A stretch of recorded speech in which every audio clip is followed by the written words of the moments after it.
तो आज हम इस वीडियो में देखने वाले हैं कि आपने सुना होगा पृथ्वी पर बहुत सारे अक्षांश रेखाएं होती हैं, अक्षांश और देशांतर रेखाएं होती हैं।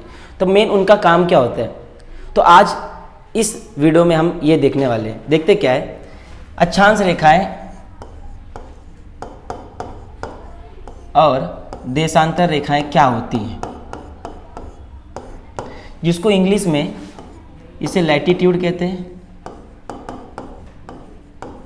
और इसे लॉन्जिट्यूड कहते हैं। इसके काम क्या है, धरती पर ये जो अक्षांश और देशांतर रेखाएं होती है, लैटिट्यूड और लॉन्जिट्यूड होती है, ये क्यों होती हैं, इनका मेन काम क्या है, इसके द्वारा हमें क्या पता चलता है, आज इस वीडियो में हम लोग देखने वाले हैं। तो देखते हैं क्या है। तो आप ये पृथ्वी है, जैसा आप देख सकते हैं पृथ्वी है। पृथ्वी पर एक रेखा होती है, कितने डिग्री की होती है, 0 डिग्री की रेखा होती है। ये जो 0 डिग्री की रेखा होती है, इसे हम विषुवत रेखा कहते हैं।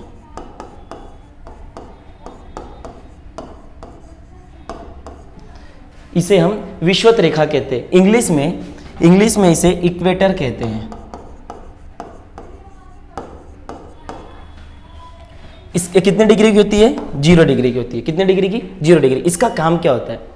अब सर अगर विषुवत रेखा के बारे में बताया जाए, विषुवत रेखा होता क्या है, तो विषुवत रेखा वो रेखा होती है जो पृथ्वी के बीच से जाती है, जिससे पृथ्वी का 2 पार्ट बनता है, एक नॉर्थ एक साउथ। समझ में आया। तो जिस रेखा के द्वारा पृथ्वी पर 2 भाग बनते हैं उसे हम विषुवत रेखा कहते हैं, जिसको इंग्लिश में इक्वेटर कहते हैं और हिंदी में एक और इसे कहते हैं जिसे हम भूमध्य रेखा भी कहते हैं। भूमध्य रेखा। उसके बाद इसी के समान और भी रेखाएं होती हैं। तो 0 डिग्री के ऊपर एक 23.5 डिग्री की एक और रेखा होती है जो नॉर्थ में होती है, और 23.5 डिग्री की एक जो होती है वो साउथ में होती है। तो इसका क्या काम होता है, इसका काम होता है 23.5 डिग्री की जो ये रेखा होती है, इसका काम होता है कर्क रेखा, जिसको इंग्लिश में कैंसर लाइन कहते हैं।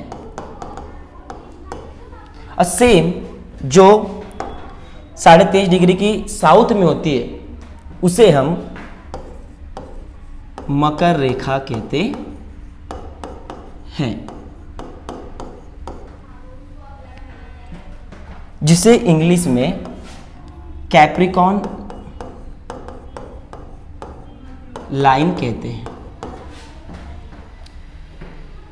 सर ये जो आप रेखा ड्रॉ कर रहे हैं, इसका काम क्या है, तो इसका काम अभी हम लोग 2 मिनट मैं आपको अभी बताता हूं। पहले देखते हैं इसके ऊपर एक जो रेखा सर आपने लिखा, ये कौन सी रेखा है, तो सबसे जो ऊपर रेखा है वो 66.5 डिग्री की एक 66/2 डिग्री की रेखा नॉर्थ में भी होती है, और 60/6 1/2 जो होता है वो साउथ में होती है।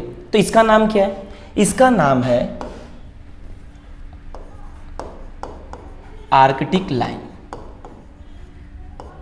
जिसको इंग्लिश में भी सेम कहते हैं, और इसका जो है साउथ की जो है उसे हम अंटार्कटिक लाइन कहते हैं। अभी तक मैंने जितने भी जो हॉरिजॉन्टल रेखाएं खींची हैं, ये जो मैंने जितनी भी रेखाएं खींची हैं, इन सभी को हम अक्षांश रेखा कहते हैं। इन सभी को हम क्या, कौन सी रेखा कहते हैं, अक्षांश रेखा है। इसी समान 90 अक्षांश रेखाएं नॉर्थ में होती हैं और 90 अक्षांश रेखाएं साउथ में होती हैं। 90 नॉर्थ में, 90 साउथ में। पर सर क्या हमको पूरा 90, 90, 180 पूरा पढ़ना है, नहीं, हमको सिर्फ ये जो 4-5 प्रमुख रेखाएं हैं उन्हीं के बारे में पढ़ना है, बाकी किसी के बारे में हमें डिस्कस करना नहीं है। तो सर ये जो प्रमुख रेखाएं हैं इनका काम क्या है, अक्षांश रेखाओं का काम क्या होता है। अक्षांश रेखाओं का काम ये होता है कि वह पृथ्वी पर कहाँ किस प्रकार जलवायु पाई जाती है, किस प्रकार का मौसम पाया जाता है, उसको हम अक्षांश रेखाओं के द्वारा पता करते हैं, जिसे हम लैटिट्यूड कहते हैं। तो देखते हैं इसके द्वारा हम कैसे पता करते हैं कि किस एरिया में किस प्रकार की जलवायु पाई जाती है। हम भारत में रहते हैं तो कभी कभी हम भी सोचते हैं कि हमारे यहाँ पर बारिश हो रही है, तो अमेरिका में क्या होता रहेगा, ठंडी है कि गर्मी है, लंदन में क्या होता रहेगा, बरसात है, क्या है वहाँ पर। तो ऐसा कंसेप्ट हमारे दिमाग में आता है। तो ये सब डाउट क्लियर करने के लिए वैज्ञानिकों ने ऐसा माना है, ऐसी रेखाएं धरती पर होती नहीं है। सिर्फ उन्होंने क्या किया, इसको माना है कि कुछ ऐसी रेखाएं हम बनाएंगे जिसके द्वारा इन रेखाओं में जो भी देश आते हैं उस देश की इस प्रकार की जलवायु पाई जाती है। पहले देखते हैं कि जो पहला 0 डिग्री की जो मैंने अक्षांश रेखा खींची है, 0 डिग्री की अक्षांश रेखा, उसका एक नाम है जिसको हम विषुवत रेखा या भूमध्य रेखा कहते हैं। इंग्लिश में उसे इक्वेटर कहते हैं। तो इक्वेटर का डेफिनेशन क्या होता है? इक्वेटर वो लाइन होती है जिसको ड्रॉ करने के बाद पृथ्वी का 2 पार्ट बनता है। उस पार्ट का नाम नॉर्थ है और उस पार्ट का नाम साउथ है। नॉर्थ को हिंदी में उत्तर कहते हैं और साउथ को दक्षिण कहते हैं। तो अब देखते हैं ये जो विषुवत रेखा है, ये जो इलाका होता है, इतना इलाका, यहां से लेके यहां तक का, यहां से लेके यहां तक का इलाका, इस इलाके में इस रीजन में बहुत ही ज्यादा गर्मी और बहुत ही ज्यादा ठंडी होती है। बहुत ही ज्यादा गर्मी, बहुत ही ज्यादा ठंडी होती है। ऐसा क्यों होता है इसको हम 2 मिनट बाद डिस्कस करेंगे। ऐसा क्यों होता है इसको 2 मिनट बाद डिस्कस करेंगे। पहले हम देखते हैं इधर क्या होता है। बस जहां से जिस देश से इक्वेटर जाता है, जिस देश से विषुवत या भूमध्य रेखा जाती है, उस देश में बहुत ही ज्यादा गर्मी और ज्यादा बारिश। फिर ऊपर एक आता है जो 23.5 डिग्री की जो रेखा है, जिसे हम कर्क रेखा या कैंसर लाइन कहते हैं। उसके ऊपर से लेकर के आर्कटिक लाइन के नीचे ये जो इलाका होता है, ये वाला इलाका, इतने इलाके में न ज़्यादा ठंडी न ज़्यादा गर्मी होती है, जिसे हम शीतोष्ण कहते हैं, जिसे हम हिंदी में शीतोष्ण कहते हैं और इंग्लिश में इसे टेम्परेट कहते हैं, टेम्परेट जोन कहते हैं। इसका मतलब क्या होता है? शीतोष्ण मतलब क्या होता है? शीतोष्ण मतलब तो एक ही बात होता है। शीतोष्ण मतलब शीत प्लस उष्ण, वह पृथ्वी का वह भाग जहां पर शीत है और उष्ण मतलब जहां गर्मी भी है और ठंडी भी है। उसी के प्रकार सेम अगर आप साउथ में आते हो, दक्षिण में आते हो, ये जो आपकी मकर रेखा है, मकर रेखा से लेकर के आपका अंटार्कटिक रेखा तक, यहां पर भी आपका शीतोष्ण जलवायु पाया जाता है। शीतोष्ण जलवायु जिसे हम, जैसा आपको पता होगा, जिसे हम टेम्परेट जोन भी कहते हैं। मतलब इस इलाके में जो भी देश आएगा वहां पर न ज्यादा ठंडी न ज्यादा गर्मी होती है। अब सर आपने ऊपर वो जो आर्कटिक लाइन लिखा है उसका क्या है? अंटार्कटिक लाइन लिखा है, उधर क्या है?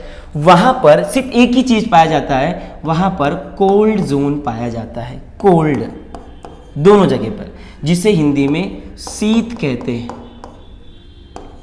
इसका मतलब इस इलाके में जो भी देश आते हैं वहां पर सिर्फ ठंडी ही ठंडी होती है, बर्फ ही बर्फ जमा होता है। ऐसा क्यों? और आपने सुना भी होगा, जब ये जो पोल्स होते हैं इसे हम पोल कहते हैं, नॉर्थ पोल, साउथ पोल। अब सर पोल को हिंदी में क्या कहते हैं? ध्रुव कहते हैं, और यहां पर भी ध्रुव कहते हैं। आपने सुना होगा कि पृथ्वी पर एक ऐसा भाग है जहां पर 6 महीने के दिन और 6 महीने के रात होते हैं। ये तो सबको पता है, सुना है। वो उत्तरी ध्रुव होता है या तो दक्षिणी ध्रुव होता है। ऐसा क्यों होता है? अगर आपको जानना है तो आप कमेंट में बताइए, आगे आने वाले वीडियो हम इस पर देखेंगे। तो चलो ठीक है, पहला हम देखते हैं। अभी तक हमने ये समझा, जहां पर ये जो विषुवत रेखा है, इक्वेटर है, जाती है, वहां पर ज्यादा गर्मी और ज्यादा बारिश होती है। और जहां पर ये कर्क रेखा या मकर रेखा जाती है, ये जो कैंसर लाइन है या कैप्रिकॉर्न लाइन जाती है, वहां पर बहुत ही ज्यादा शीतोष्ण पाया जाता है, टेम्परेट जोन पाया जाता है, मतलब न ज़्यादा ठंडी न ज़्यादा गर्मी। और जो सबसे ऊपर जो पोल्स का इलाका होता है जिसे हम 66/2 इलाका कहते हैं, जिसका नाम आर्कटिक लाइन है और अंटार्कटिक लाइन है, वहाँ पर सिर्फ शीत पाया जाता है, सिर्फ कोल्ड जोन पाया जाता है, मतलब बर्फ ही बर्फ पाया जाता है। तो मैंने एक क्वेश्चन रोक के रखा था, क्या रोका था मैंने कि सर यहाँ पर ज़्यादा बारिश, ज़्यादा गर्मी और ज़्यादा बारिश क्यों है, इसके पीछे कारण क्या है, इसके पीछे रीज़न क्या है, ज़्यादा गर्मी ज़्यादा बारिश के कारण क्या है। तो इसके पीछे कारण क्या होता है कि जैसे आपको हवा किसे कहते हैं, अगर क्वेश्चन आए व्हाट इज एयर, हवा किसे कहते हैं, तो उसके पीछे एक उसका जो सर आप ऐसा क्यों बोल रहे हैं, तो इसके पीछे एक कारण है।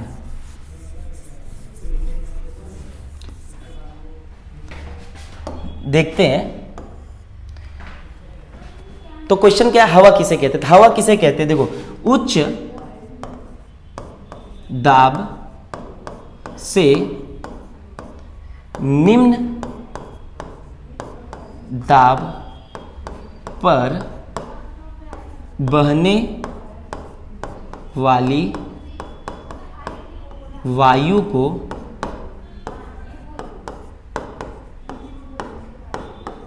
पवन कहते हैं या हवा कहते हैं। तो सर इंग्लिश में क्या कहते हैं, वो हवा जो हाई प्रेशर से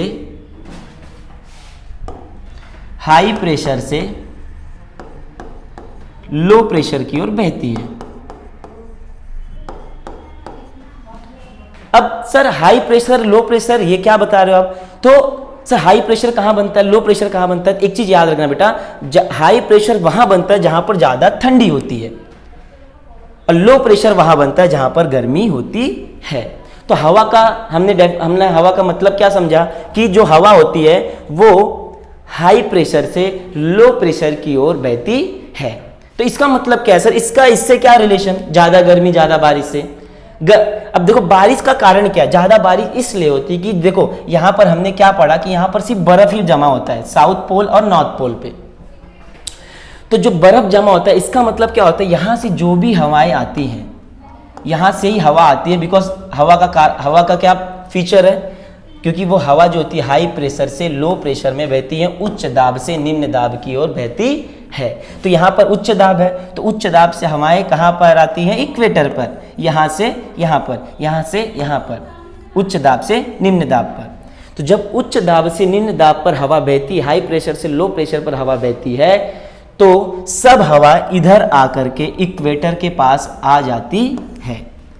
और जब हवा आएगी तो साथ में बारिश करने वाले बादल को भी लेके आएगी, इस वजह से इस क्षेत्र में बहुत ही ज़्यादा बारिश होती है। अब सर गर्मी क्यों ज़्यादा होती है, तो गर्मी इसलिए होती है क्योंकि जो हमारे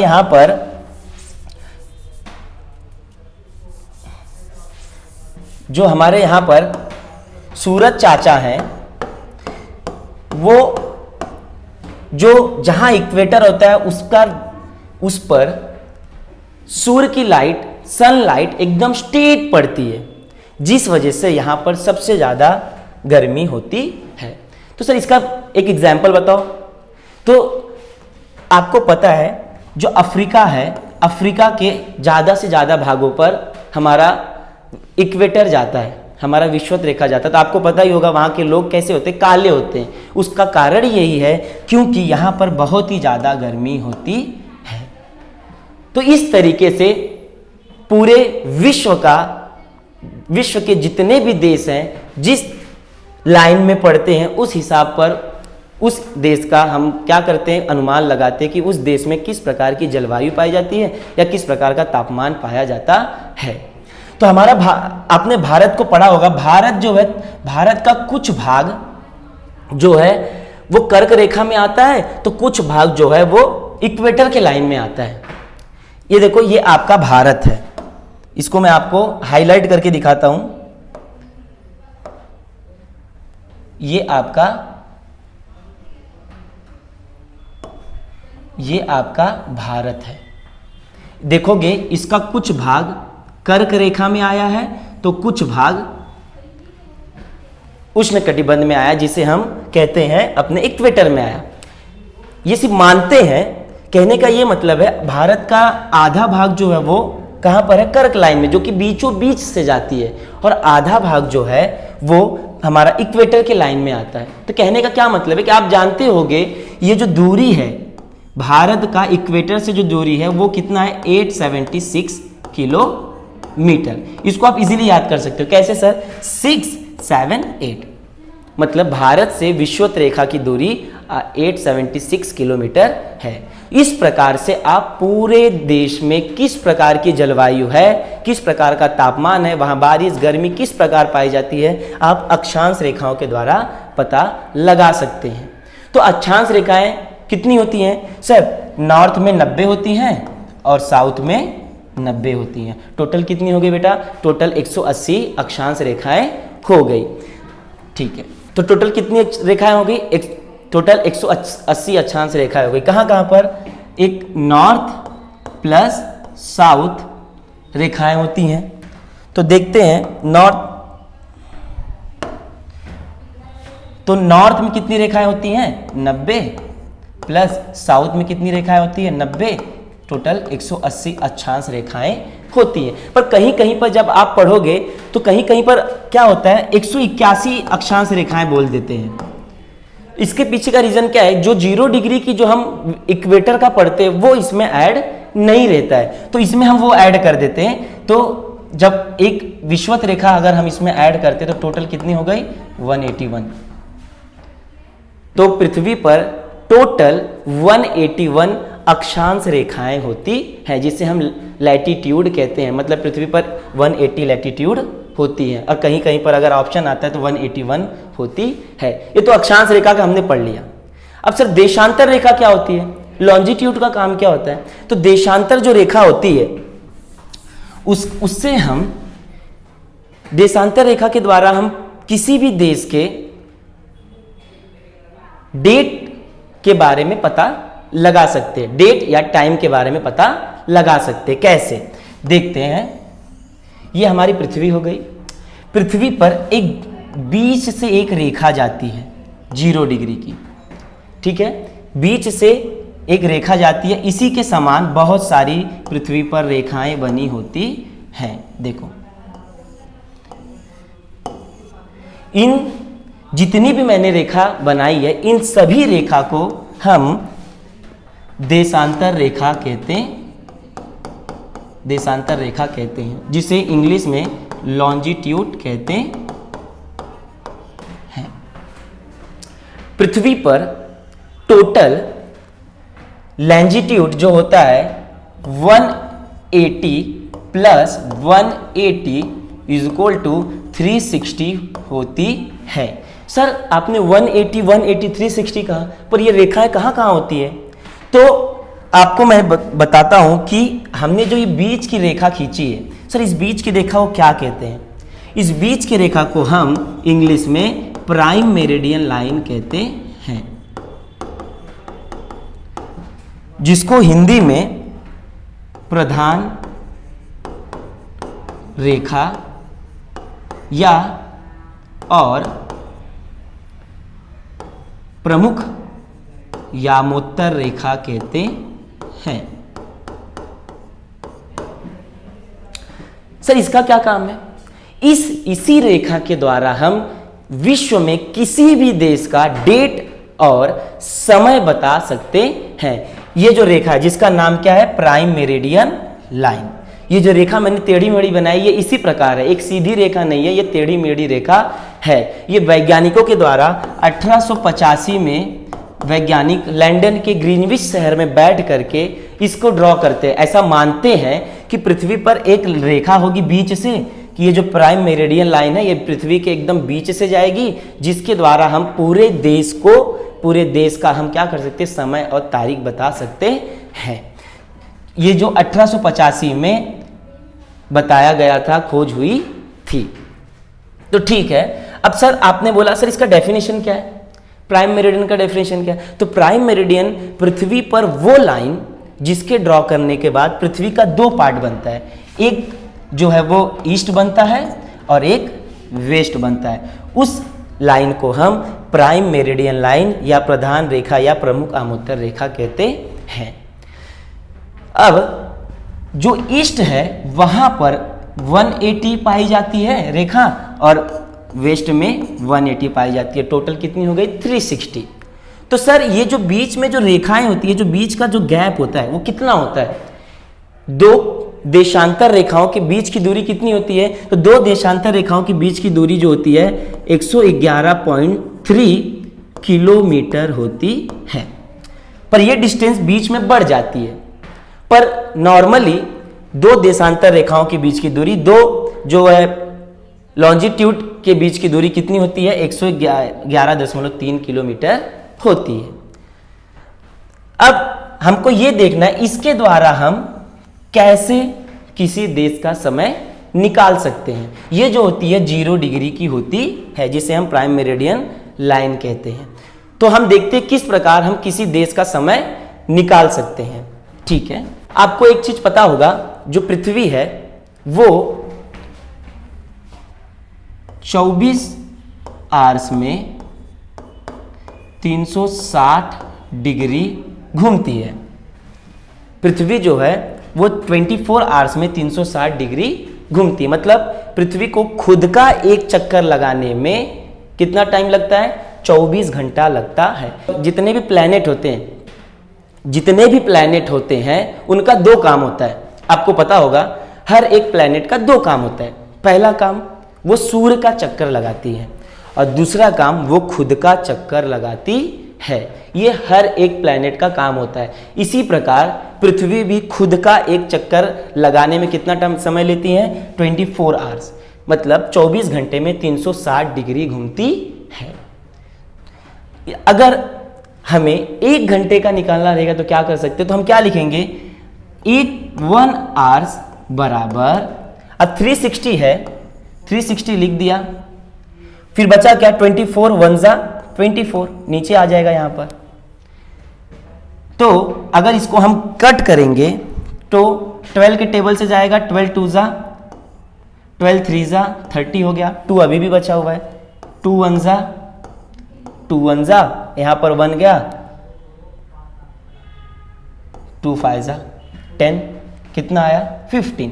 मतलब 1 आवर्स में पृथ्वी कितना डिग्री घूमती है? 15 डिग्री। कितना? 1 आवर्स में पृथ्वी 15 डिग्री घूमती है।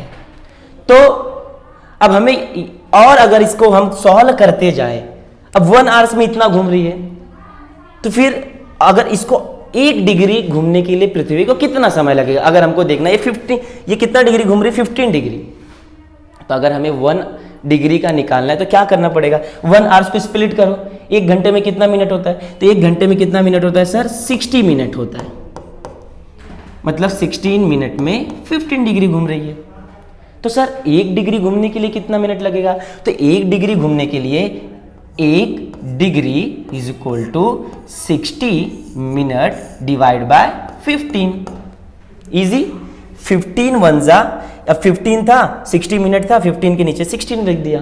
तो मैं अगर इसको हम अगर कट करेंगे, 15 4 जा 1 डिग्री। इट मीन्स पृथ्वी को 4 मिनट लगता है 1 डिग्री घूमने में। पृथ्वी को 4 मिनट लगता है 1 डिग्री घूमने में। देखो ये जो मैंने अगर 15 डिग्री घूमने के लिए पृथ्वी को कितना मिनट लग रहा है? 60 मिनट लग रहा है। 15 डिग्री घूमने के लिए पृथ्वी को 60 मिनट लग रहा है। तो 1 डिग्री घूमने के लिए कितना मिनट लगेगा? तो 1 डिग्री के लिए मैंने 1 डिग्री लिख दिया, बचा कितना? 15। 16 के नीचे मैंने 15 लिख दिया। अब 15 के टेबल में 60 आता है 4 टाइम। अब 4 मिनट, मतलब 4 मिनट में 1 डिग्री घूमता है। तो सर आप ये सब क्यों बता रहे हो? तो कहने का ये मतलब जो देशांतर, जो लॉन्जिट्यूड होते हैं वह हर 1 डिग्री पर बने हुए हैं। जो लॉन्जिट्यूड होते हैं वह हर 1 डिग्री पे ड्रॉ हुए हैं। तो हर अगर 1 डिग्री का हम बता सकते हैं 1 डिग्री से दूसरे डिग्री पे जाने के लिए 4 मिनट लगता है, उस तरीके से जिस डिग्री पर जो देश होगा उस देश का हम समय निकाल सकते हैं। तो सर ये तो आपको समझ गया अच्छे से, ठीक है। अब क्या समझना है कि जैसे ये पृथ्वी है, ये आपकी प्राइम मेरिडियन लाइन है, जिसकी वैल्यू, ये आपकी प्राइम मेरिडियन लाइन है 0 डिग्री की। ये सीधी नहीं होती है, टेढ़ी मेढ़ी होती है। इसी के समान बहुत सारी रेखाएं होती हैं। जैसा आपने पढ़ा है, ये 2 रेखाएं होती हैं, एक ईस्ट बन जाता है और एक वेस्ट बन जाता है, एक पूर्व बन जाता है, एक पश्चिम बन जाता है। ईस्ट में कितनी रेखाएं होती है? 180 लॉन्जिट्यूड्स होते हैं। वेस्ट में कितनी होती है? 180। ये तो हमने पढ़ा है। मेन इस लाइन को क्या कहते हैं? प्राइम मेरिडियन लाइन कहते हैं। हिंदी में क्या कहते हैं सर? तो प्रमुख यामोत्तर रेखा कहते हैं। ये सब तो हमने देखा। अब हमने क्या देखा था? सम निकाला तब कि ये जो रेखाएं होती हर 1 डिग्री पर बनी हुई है, ये जो है, तो जब हर 1 डिग्री पे बनी हुई है, तो अगर आप यहां पर +4 करते हैं और यहां पर -4 करते हैं, सर ये आपने क्या लिख दिया? कहने का ये मतलब है, मैंने अभी आपको ये बताया कि हर एक प्लैनेट का 2 काम होता है। पहला, सूर्य का चक्कर लगाना, सन का चक्कर लगाना। दूसरा, एक खुद का चक्कर लगाना। तो सर चक्कर लगा कैसे रहे? चक्कर कौन सी दिशा में लगा रहे? तो पृथ्वी जो है पश्चिम से पूर्व की ओर चक्कर लगाती है। It means west to east चक्कर लगाती। ध्यान से सुनिएगा, यहीं पर सब गलती करते हैं। कैसे चक्कर लगाती है? पश्चिम से पूर्व की ओर, वेस्ट टू ईस्ट। तो कहने का मतलब यह है कि जो ईस्ट वाला पार्ट है, ये सूर्य के सामने सबसे पहले आता है। इट मींस ये जो वेस्ट वाले पार्ट से हमेशा 4 मिनट आगे रहेगा, और जो वेस्ट वाला पार्ट है वो ईस्ट वाले पार्ट से हमेशा 4 मिनट पीछे रहेगा। क्योंकि जो पृथ्वी कैसे घूमती है? West to east. जब वेस्ट टू ईस्ट जाएगी, तो जब ये हो गया वेस्ट, ये हो गया ईस्ट। जब वेस्ट टू ईस्ट जाएगी और सूर्य यहां पर है, तो जब घूमेगा तो ये वाला पोर्शन जो है, ईस्ट वाला पोर्शन, सबसे पहले सूर्य के पास जाएगा, और सबसे पहले सूर्योदय कहां पर होगा? ईस्ट में, वेस्ट में नहीं होगा। इस वजह से सूर्योदय हमेशा ईस्ट में होता है, वेस्ट में कभी होता नहीं। क्योंकि अगर इसका उल्टा करे, तो अगर सूर्य ईस्ट टू वेस्ट घूम रहा है, तो अगर पृथ्वी ईस्ट टू वेस्ट घूम रही है, तो अगर पृथ्वी ईस्ट टू वेस्ट घूमती, तो सूर्य जो सनराइज है वो हमेशा वेस्ट में होता। पर ऐसा नहीं है। एक चीज हमेशा याद रखना बेटा, कि जो पृथ्वी है वो हमेशा वेस्ट टू ईस्ट घूमती है। इसी वजह से सन हमेशा ईस्ट में होता है, सनशाइन ईस्ट में होता है, और सनसेट वेस्ट में होता है। और इसी तरीके से हम पूरे देश का समय निकालते हैं। अब इस तरीके से आप समझ गए रहोगे कि किस तरीके से हम किसी देश का समय निकालते हैं। तो अभी तक हमने क्या पढ़ा? तो पृथ्वी पर 2 रेखाएं हमने पढ़ी हैं। पहला अक्षांश रेखा, दूसरा देशांतर रेखा, जिसे इंग्लिश में, इसे देशांतर रेखा को इंग्लिश में लॉन्जिट्यूड कहते हैं, और इसे लैटिट्यूड कहते हैं।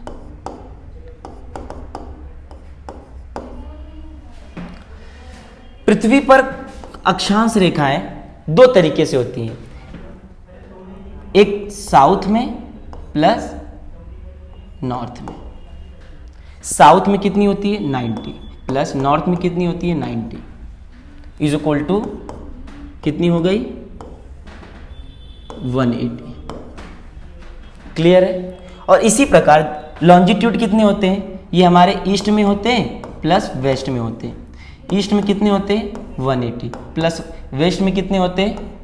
180 इज इक्वल टू 360। कहीं कहीं पर यहाँ पर एक भी ऐड हो जाता है, तो आपको याद रखना है, जो भी आपके ऑप्शन में रहेगा वो आपको सिलेक्ट करना है। जहां 180 दिया हुआ वहां 180 सिलेक्ट करिए, जहां 181 दिया हुआ 181 सिलेक्ट कीजिए। जब आप एग्जाम दोगे तो इस प्रकार के क्वेश्चन वहां पर आते हैं। और ध्यान देने की चीजें ये भी है कि क्वेश्चन कभी कभी पूछ ले, कहीं कहीं से क्वेश्चन आते हैं कि पृथ्वी किस दिशा में घूमती है, तो आपको हमेशा याद रखना है जो अर्थ होता है वो हमेशा वेस्ट टू ईस्ट घूमता है, इसीलिए हमेशा सूर्योदय ईस्ट में होती है, और जो ईस्ट का पोर्शन होता है वो वेस्ट के पोर्शन से हमेशा आगे होता है। और अगर इंपॉर्टेंट कंसेप्ट इसमें देखा जाएगा तो दो अक्षांश रेखा के बीच में, दो अक्षांश रेखाओं के बीच में या दो लैटिट्यूड के बीच में कितना किलोमीटर के होते हैं, 111 किलोमीटर के होते हैं। और दो देशांतर रेखाओं के बीच में, जिसे हम लॉन्जिट्यूड कहते हैं, उसमें 111.6 किलोमीटर, कहीं कहीं पर 6 होता है तो कहीं कहीं पर 3 किलोमीटर होता है, वो डिपेंड करता है, तो थोड़ा फ्लैक्चुएशन होता है, बट ठीक है, आप 3 किलोमीटर को ही एकदम परफेक्ट मानिए। 111.3 किलोमीटर जो होता है दो देशांतर रेखाओं के बीच की दूरी होती है। इस तरीके से हमें क्वेश्चन पूछे जाते हैं एग्जामिनेशन में, रेलवे वगैरह, बैंकिंग वगैरह में, यूपीएससी आईपीएससी में, ये सब में ऐसा इसी प्रकार के क्वेश्चन पूछे जाते हैं। तो आज इस वीडियो में हमने देखा किस प्रकार से कि दो अक्षांश रेखाएं और देशांतर रेखाएं होती हैं धरती पर, और उनके काम क्या है, उनके द्वारा हमें क्या पता चलता है। एक थोड़ा सा छोटा सा देख लेते हैं कि अक्षांश रेखाओं के द्वारा हमें किसी प्रदेश की जलवायु के बारे में, किसी प्रदेश के तापमान के बारे में, टेम्परेचर के बारे में, मौसम के बारे में पता चलता है। और देशांतर रेखाओं का सर काम क्या है? देशांतर रेखाओं के बारे में, देशांतर रेखाओं से हम किसी देश की समय और डेट को पता लगाते हैं। इस तरीके से इस वीडियो में हमने ये अक्षांश रेखा और देशांतर रेखा को पढ़ा। Thank you.